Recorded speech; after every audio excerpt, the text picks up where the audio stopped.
Assalamualaikum warahmatullahi wabarakatuh. Waalaikumsalam warahmatullahi wabarakatuh. Bismillahirrahmanirrahim. Alhamdulillah pada pagi hari ini kita dapat bertemu kembali ya. Semoga kita selalu diberikan kesehatan oleh Allah Subhanahu wa taala dan kelancaran dalam segala urusan. Tentunya di masa pandemi Covid ini semua orang ya mengalami yang namanya krisis ya, baik ekonomi ya dan lain sebagainya. Dan yang paling semoga tidak terjadi pada kita semua, ini berkaitan dengan kesehatan, sehingga kesehatan ini adalah nilai yang tidak terbatas, sehingga kita wajib mensyukurinya. Sebelum kita lanjutkan pada materi perkuliahan hari ini, mari kita berdoa pada Allah Subhanahu wa taala, semoga kita diberikan ilmu yang bermanfaat. Tentunya setelah kita mendapatkan ilmu, nanti kita bisa mengamalkan dalam kehidupan. Berdoa dimulai.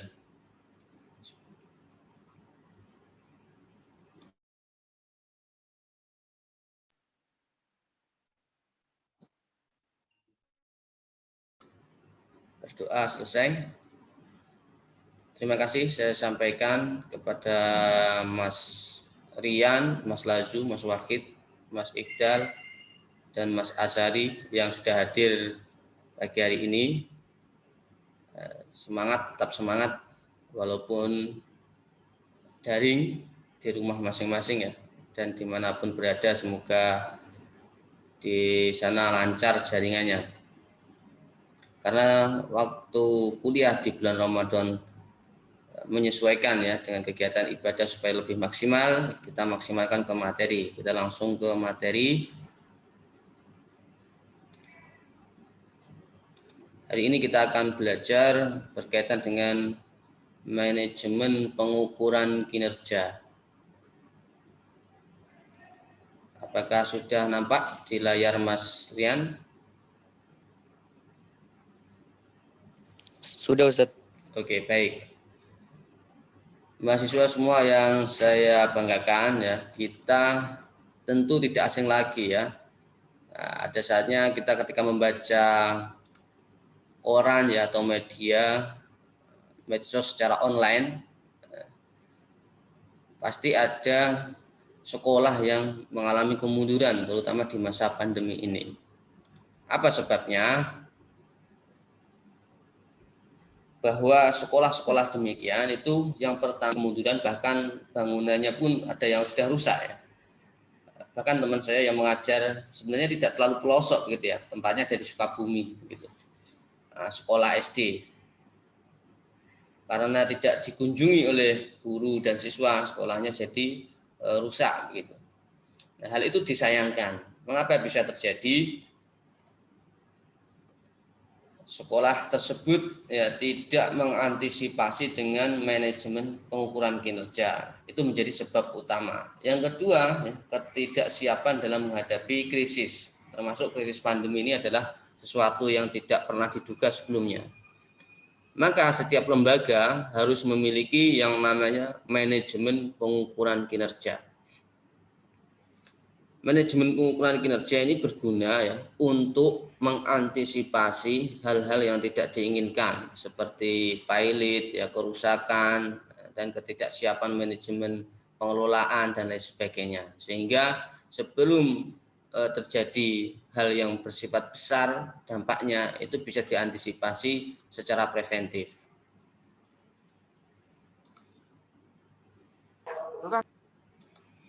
Nah, manajemen pengukuran kinerja ini nanti juga berguna bagi teman-teman semua, khususnya ya yang akan mengajar di SD. Bagaimana nanti mengukur kinerja dari masing-masing aspek, ya. Sehingga kegagalan ataupun keberhasilan nanti dapat dinilai dari pengukuran kinerja. Nah, pengukuran kinerja ini tidak diukur setelah program kerja berjalan ya, tidak, melainkan selama proses itu dilakukan pengukuran kinerja. Nah, manajemen pengukuran kinerja ini pengaturan proses pencapaian ya, terkait dengan keberhasilan yang dilakukan oleh institusi untuk mengetahui tingkat keberhasilan atau kegagalan dalam mewujudkan tujuan berdasarkan visi dan misi. Ini penting sekali karena visi misi di breakdown itu ada program kerja kemudian dilaksanakan.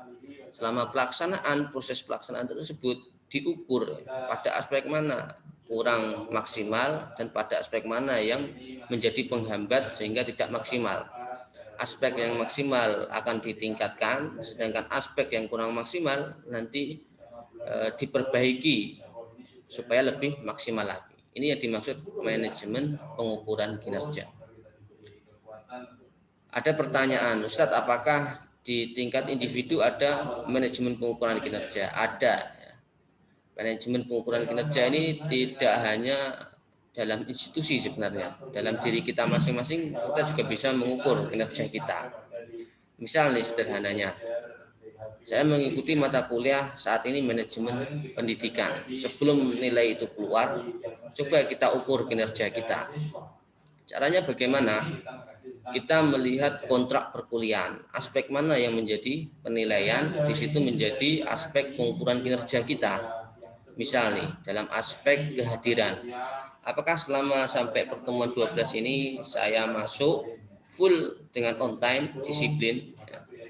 Kalau iya, merasa bersyukur ya, alhamdulillah. Berarti kinerja kita untuk mencapai nilai A sangat besar peluangnya.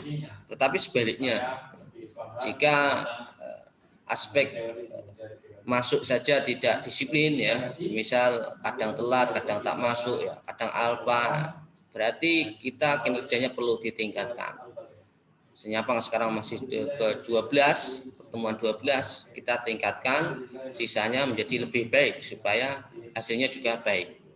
Begitu pula aspek penilaian yang lainnya ya, aspek kognitif, afektif, psikomotor, produk, dan portofolio. Semuanya bisa diukur. Sebelum nilai akhir itu muncul, teman-teman bisa melihat dan menilai dirinya sendiri. Apakah selama mengikuti perkuliahan itu sudah sesuai yang kita harapkan, yakni pencapaian yang tertinggi nilai A atau belum.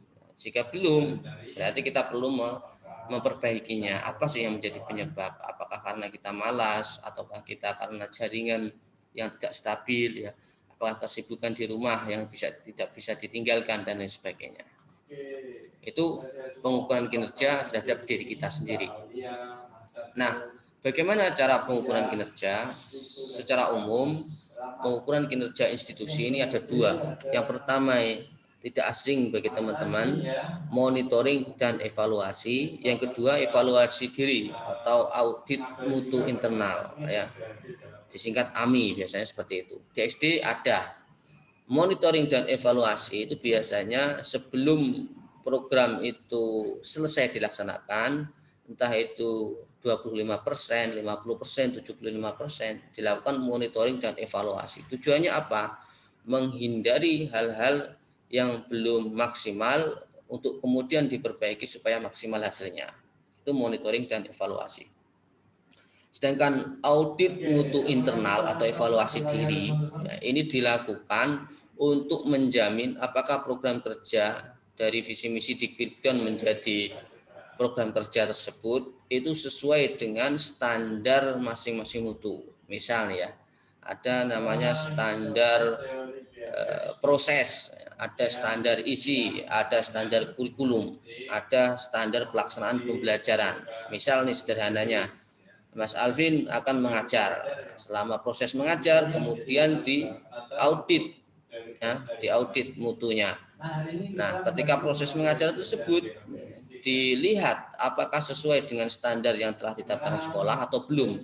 Ketika proses mengajar tersebut sesuai dengan standar mutu proses pembelajaran, ya berarti cara mengajar Mas Alvin sudah baik, ya, sudah sesuai. Sebaliknya, jika ada hal atau bagian yang tidak sesuai dengan standar proses mengajarnya, berarti ada yang kurang dan ke depan perlu ditingkatkan. Itu yang dinamakan audit mutu internal.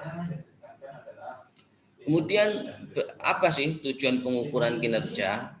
Yang pertama, mengidentifikasi tingkat keefektifan dan keefisien program kerja. Keefektifan ini berkaitan dengan sasaran, ya. Apakah itu ampuh dan tidak ampuh. Sedangkan keefisienan berdasarkan keampuhan waktu yang digunakan. Misal nih, program kerja ini untuk meningkatkan kedisiplinan siswa masuk kelas. Ternyata selama pelaksananya tidak efektif, justru malah meributkan siswa. Nah, berarti perlu diperbaiki. Sedangkan prosesnya, misal nih ya, waktunya membutuhkan lama, berbelit-belit sehingga memotong jam pelajaran, maka ini perlu dikurangi. Itu yang harus diperbaiki. Ini tujuan yang pertama. Yang kedua, menganalisis masalah yang menjadi hambatan atau kesalahan dalam melaksanakan program kerja dan menyelesaikan sedini mungkin. Ini tujuan yang kedua, yakni hambatan dan kesalahan yang muncul sebelum program kerja itu berakhir itu diperbaiki terlebih dahulu dan diselesaikan sedini mungkin sebelum selesai, sehingga setelah program kerja dilaksanakan hasilnya bisa maksimal. Ini yang dimaksud tujuan pengukuran kinerja.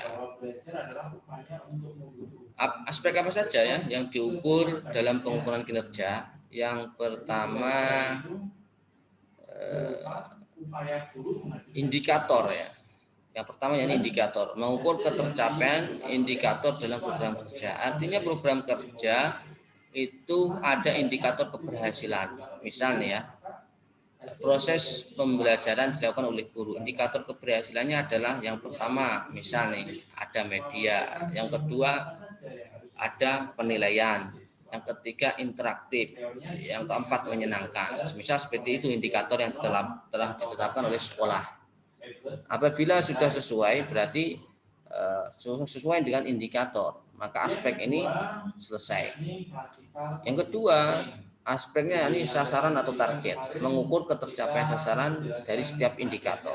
Misal nih, ketercapaian penggunaan media sudah dibuat oleh guru. Kemudian media pembelajarannya apakah digunakan tepat sasaran, yakni cara menggunakan dan cara mengimplementasikan di kelas. Nah, ini yang dimaksud sasaran atau target. Berikutnya, prinsip pengukuran kinerja ya. Seperti yang saya jelaskan sebelumnya, teman-teman mahasiswa, dalam pengukuran kinerja ini bisa dilakukan individu maupun institusi ya. Nah, prinsipnya ada 4 secara umum. Yang pertama, sistematis, memiliki sistem yang jelas dan terstruktur. Sistem itu satu kesatuan yang utuh di mana setiap bagiannya memiliki kinerja masing-masing, namun memiliki satu tujuan. Ini yang dimaksud pengukuran kinerja. Jadi bukan malah menyulitkan. Yang kedua, berbasis proses. Di sini ada input, proses, output, hasil, manfaat, dan dampak. Itu sudah keniscayaan ya. Ini berbasis proses. Misal nih ya, saya belajar mata kuliah manajemen pendidikan. Inputnya apa? Inputnya kemampuan saya dalam mendengarkan, mencatat ya, kemudian memahami informasi dalam mengikuti perkuliahan, itu input. Prosesnya saya belajar memahami materi dengan baik. Terus outputnya saya paham materi setiap tatap mukanya. Hasilnya apa setelah paham? Misal saya mempraktekkan dalam kehidupan. Misal nih, saya kemarin belajar tentang manajemen diri hasil belajar. Nah, saya terapkan itu. Dan hasilnya apa? Manfaatnya apa? Nah, manfaatnya saya dapat mengontrol belajar saya. Dampaknya apa? Ya, dampaknya saya dapat menginspirasi adik saya di rumah. Jadi panjang sekali ya. Mulai dari belajar ternyata memberikan dampak untuk orang lain. Itu yang dinamakan pengukuran kinerja. Yakni berbasis proses. Ada input, proses, output, hasil, manfaat, dan dampak. Kemudian yang ketiga, ini konsisten. Dilakukan dalam periodik bulanan, 3 bulanan, semester, tahun, dan multi tahun. Ini yang saya namakan. Kalau itu rencana jangka panjang, berarti dilakukan setiap tahun atau 6 bulan sekali, atau mungkin 3 tahun sekali. Itu kalau tahunnya panjang. Tapi kalau tahunnya pendek ya, semisal nggak sampai tahunan ya, semisal ada 1 semester atau 6 bulan, berarti evaluasinya ya setiap bulan seharusnya untuk mengetahui keberhasilan, sehingga bisa lebih efektif. Yang keempat, ini melibatkan semua aspek. Ya. Apa yang dimaksud aspek? Karena program kerja ini melibatkan program kerja, berarti di dalamnya ada SDM, orang yang menjalankan job desk pembagian kinerja, anggaran, dan pelaksanaan dari program kerja. Kemudian bagaimana langkah atau cara dalam mengukur kinerja? Yang pertama yang harus kita tetapkan yakni menentukan indikator kinerja menurut input, ya, output, outcomes, benefit, dan impact. Itu tadi ya. Kita tentukan indikatornya terlebih dahulu supaya kita mengetahui ya di setiap program kerja yang kita jalankan itu sesuai dengan indikator. Nah, jika tidak sesuai indikator, maka ya tidak dilakukan karena itu tidak efektif. Yang kedua, menetapkan satuan masing-masing indikator. Satuannya apa? Kita tentukan apakah itu satuannya itu biji, satuannya itu persen, atau satuannya uang. Yang berikutnya ketiga, ini menentukan rencana tingkat capaian atau target. Jadi setiap misalnya ya, saya hafalan dalam 1 semester saya target 2 juz, misal hafalannya seperti itu. Rencana tingkatan capaian, semisal setiap 1 bulannya saya harus mencapai semisal ya 4 halaman. Apakah ini tercapai? Ini yang dimaksud tingkat capaian. Sehingga nanti sebelum mencapai 2 juz ya atau 20 halaman ya, nanti kita bisa dievaluasi ya. Kita perbaiki kekurangan selama menjalankan ketidakefektifan itu. Yang keempat, telah diketahui kelompok indikator kinerja program kerja. Nah, kelompok indikator ini untuk mengklasifikasikan dari masing-masing indikator supaya kita bisa mengukur masing-masing secara tepat sasaran. Yang kelima, yakni melakukan penghitungan presentasi terhadap realisasi. Apabila kita sudah melewati bulan pertama, misalnya ini terrealisasi berapa? Misal saya targetkan 20% tercapai, ternyata baru realisasinya 5%. Wah, berarti ini perlu peningkatan ini di bulan berikutnya. Nah, cara meningkatkan bagaimana? Ya, nanti itu berdasarkan kekurangan yang telah dialami dan kekurangan pada bulan sebelumnya. Misal bulan sebelumnya ini panitia kurang kompak ya, sehingga tujuan untuk mencapai program kerja tidak fokus. Berarti kita perlu fokus ini. Seperti itu contohnya. Nah, ini rumus dalam menghitung capaian kinerja ya, untuk teman-teman semua. Ini untuk indikatornya ya, ukuran atau capaian tingkatannya kita menggunakan persentase ya, persentase. Rumus yang pertama yakni semakin tinggi realisasi menunjukkan pencapaian kinerja semakin baik. Rumusnya bagaimana? Yakni realisasi dikali 100% dikali rencana. Misal ya, rencananya 20. Nah, realisasinya 5, berarti 5 dikali 100 dibagi 20. Nanti ketemu persentasenya. Nah, ketika sudah menemukan ini ya, jika nilai presentasinya tinggi, maka realisasinya menunjukkan kinerja yang baik. Begitu pula sebaliknya, kalau presentasinya turun, maka ya kinerjanya turun atau buruk. Yang kedua, persentase pencapaian rencana tingkat capaian. Ini semakin tinggi realisasi menunjukkan semakin rendah pencapaian kinerja. Rumusnya bagaimana? Yakni realisasi ya dikurangi dalam kurung realisasi dikurangi rencana, kemudian dikali 100 dibagi rencana. Nah, ini kebalikan dari tadi ya. Kalau tadi semakin tinggi itu semakin baik, kalau kebalikannya sekarang semakin tinggi realisasi menunjukkan semakin rendah pencapaian kinerja. Sama saja ya, kita pilih yang mana. Ini contohnya, contoh pengukuran kinerja ya. Misal nih ya, programnya saya namakan, semisal nih Mas Alvin mau membangun gedung kantin gitu, karena kebetulan di sekolahnya tidak ada kantin gitu ya. Ini programnya. Kemudian uraiannya apa? Pembangunan gedung kantin tahap awal. Ini bukan tahap finalisasi ya, tahap awal.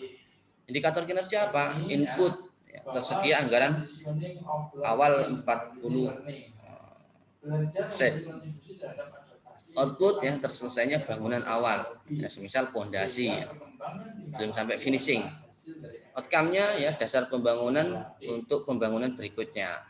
Benefitnya sekolah memberi kantin yang higienis dan impact-nya meningkatkan kesehatan siswa. Ini yang saya maksud tadi ya. Urut. Misal dari aspek input, ya satuannya kita tentukan rupiah ya. Mohon maaf salah ketik. Ini rupiah 200 juta misal. Target awal 200 juta. Terus realisasi ternyata 180 juta. Nah, ini berarti persentase ketercapaiannya 90%. Belum sesuai target yang kita rencanakan berarti. Berarti ini belum perbaikan. Mengapa kok anggarannya tidak sampai full 200 juta atau 100%? Yang kedua, ini adalah output ya, satuannya persen. Misal outputnya bangunnya terselesai awal, misal pondasi dan tembok awal sudah jadi. Nah, targetnya 100% ini. Pondasi dan temboknya. Ternyata baru 80% ya, pondasi dan temboknya separuh. Ya, berarti presentasinya 80%. Mengapa? Ya, misal kinerjanya belum begitu cekatan ya, berarti perlu ditingkatkan. Outcome, semisal dasar pembangunan berikutnya 100%. Saya sampaikan tadi ya, semisal ada tembok, ada pondasi sudah selesai 100%. Nah, tapi ternyata belum selesai ya, berarti ada aspek-aspek yang perlu kita perbaiki dari target awal yang kita rencanakan. Ini sederhananya menghitung pengukuran kinerja. Itu untuk materi hari ini. Sekarang kita diskusi. Ada yang ditanyakan, saya persilahkan.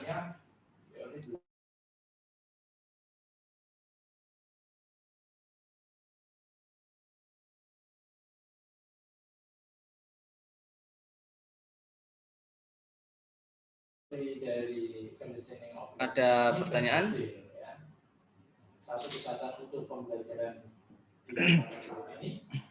Cukup? Mas Wakid. Oke, jadi itu 6. Saya anggap sudah paham ya terkait dengan materi hari ini. Kalau tidak ada yang bertanya, baik. Kita akan monitoring ya capaian dari ISUSK-nya ya. Seperti kemarin saya akan panggil teman-teman semua ya, nanti silakan disampaikan progres ISUSK-nya supaya segera selesai. Ataupun juga operan conditioning dan juga classical conditioning. Oke, silakan yang ingin mengajukan pertanyaan atau pendapat. Yang pertama Mas Hafid. Bagaimana capaiannya? Ya, ada progres Mas Hafid hari ini? Untuk progres baru itu Ustaz, apa? 2 Ustaz yang sudah tapi belum, nanti rencana nanti mau saya upload yang linknya, tapi satunya masih proses edit Ustaz. Berarti sudah selesai satu video ya? Ya Ustaz. Selesai. Kan buatnya 3 ya Ustaz ya? Ya, selesai satu video. Yang satu masih proses editing. Proses edit. Ya. Oke, satu editing. Laporan ada tambahan Mas David? Belum Ustaz. Oke, baik. Terima kasih Mas David. Kita lanjut Mas Hadi. Apakah masuk hari ini Mas Hadi? Tidak ada Ustaz. Tidak ada. Ada yang tahu kabarnya kemana ini Mas Wahid? Tidak ada Ustaz. Tidak ada. Oleng ya. Oleng.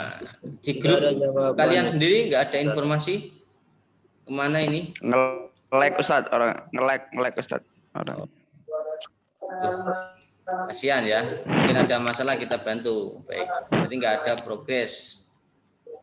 Berikutnya, Orangnya nge-lag. ya berikutnya Huda, adakah Huda ini? Sama, tidak ada Ustadz. Oke, Tangi puasa juga ya, tidak hanya puasa, kuliah juga puasa. Nge-lag. Selanjutnya Mas Yatim, ngelek Ustaz. Masih proses pengambilan video Ustadz. pengambilan video belum jadi. Pengambilan Ketiganya belum Ustadz, masih proses. video. Untuk laporan ada? Saya buat video dulu baru laporan Ustadz nanti. Oke, segera ya. Ini sudah pertemuannya mau berakhir. Terima kasih Mas Yatim. Lanjut Mas Iqdal. Sampai mana Mas Iqdal? Ada progres hari ini? Pekan kemarin tak ada progres. Sudah Ustaz, alhamdulillah sudah.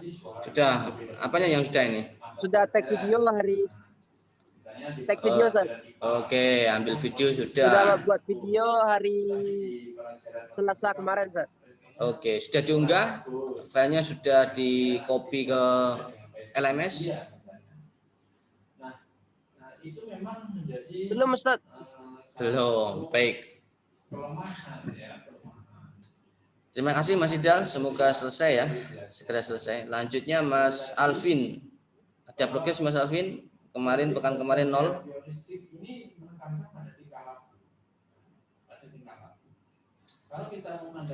Tes Mas Alvin.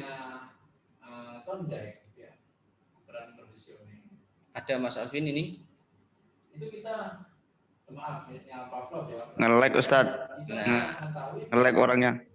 Tapi itu tahu saya Ustaz. oke, sampai mana Mas Alvin progresnya? Sudah Ustaz. Rame itu. Karena videonya masih belum masuk di lihat, jadi saya masih ngerekam pertemuan yang belum. Berarti belum ada progres atau ada progres? Ya, hanya mereka di laporan. Mereka pelaporan, oke. Segera diselesaikan ya Mas Alvin, karena ini masuk di tugas akhir. Oke, terima kasih. Berikutnya Mas Wahid. Melek. Hadir Ustadz. Oke. Sampai mana Mas Wahid? Progresnya masih sama Ustadz. Masih dapat 3 video. Laporan? Berarti Laporan belum. Masih itu Ustadz, saya Ustadz. Minggu-minggu ini fokus ngerjakan yang tugas artikelnya Ustadz itu Ustadz, yang manajemen. Oke, baik. Terima kasih Mas Wahid. Nanti segera diselesaikan ya. Nanti pekan depan kita akan bantu bagaimana menulis yang baik ya. Mungkin kita akan bimbingan secara umum. Baik, terima kasih Mas Wahid. Berikutnya Mas Haikal, apakah hadir? Kemana ini Mas Yanto, Mas Haikal? Ada yang tahu? Atau Mas Lazu mungkin? Ada informasi Haikal?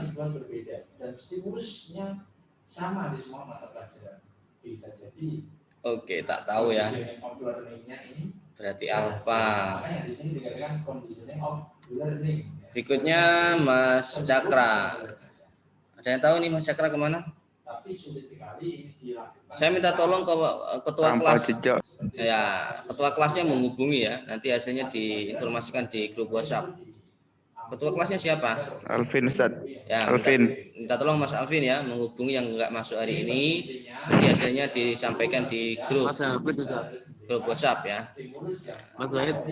Ya entah siapa Alvin. itu ketuanya Bro. ya. Alvin. Berikutnya Mas Lazu. Sampai mana Mas Lazu? Progresnya laporannya sudah. Sudah buat rancangan apa itu, rancangan laporannya sesuai yang di psikologi pusat. Oke. Buat membenarkan isinya, tinggal membenarkan saja. Oke, baik. Rancangan sudah ya, rancangan. Rancangan laporan akhir ya.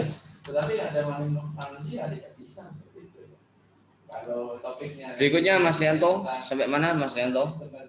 Progresnya? Untuk laporan itu Ustaz, sudah saya kirimkan. Tinggal laporan- videonya, Laporan sudah ya. Ustaz. Tinggal videonya dikirim Ustaz. Video tinggal ngirim.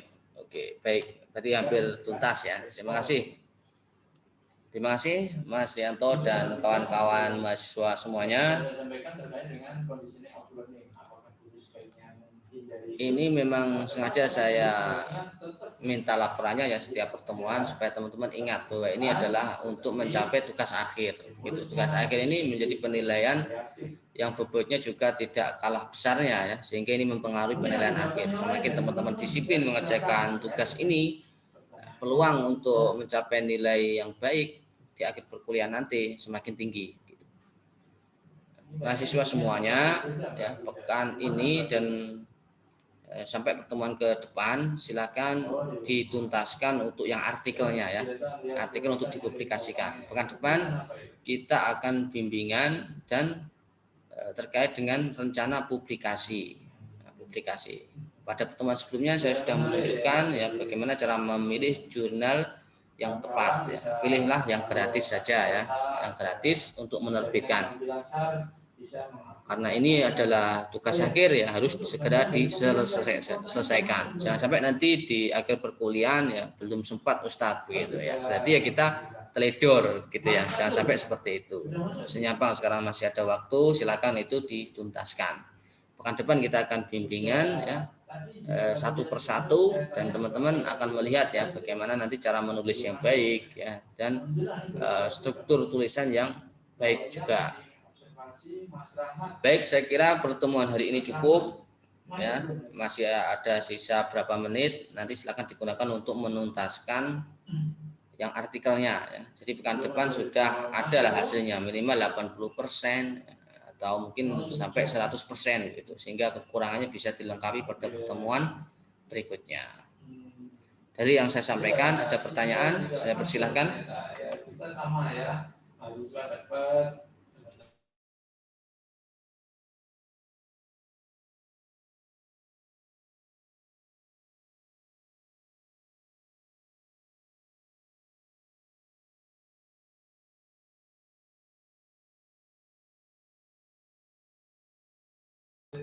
Tak ada pertanyaan berarti?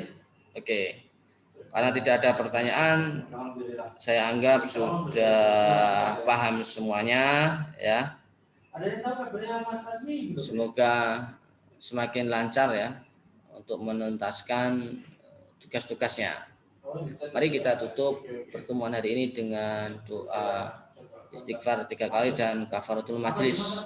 Astagfirullahaladzim. Astagfirullahaladzim. Subhanakallahumma bihamdika asyhadu an la ilaha illa anta astaghfiruka wa atubu ilaik. Saya tutup, saya mohon maaf atas segala kesalahan dan kekurangan. Selamat menjalankan ibadah puasa dan tetapkan protokol kesehatan dimanapun berada. Assalamualaikum warahmatullahi wabarakatuh. Waalaikumsalam warahmatullahi wabarakatuh. Terima kasih Ustaz. Baik, sama-sama Mas. Oke. Ya, waalaikumsalam. Silakan.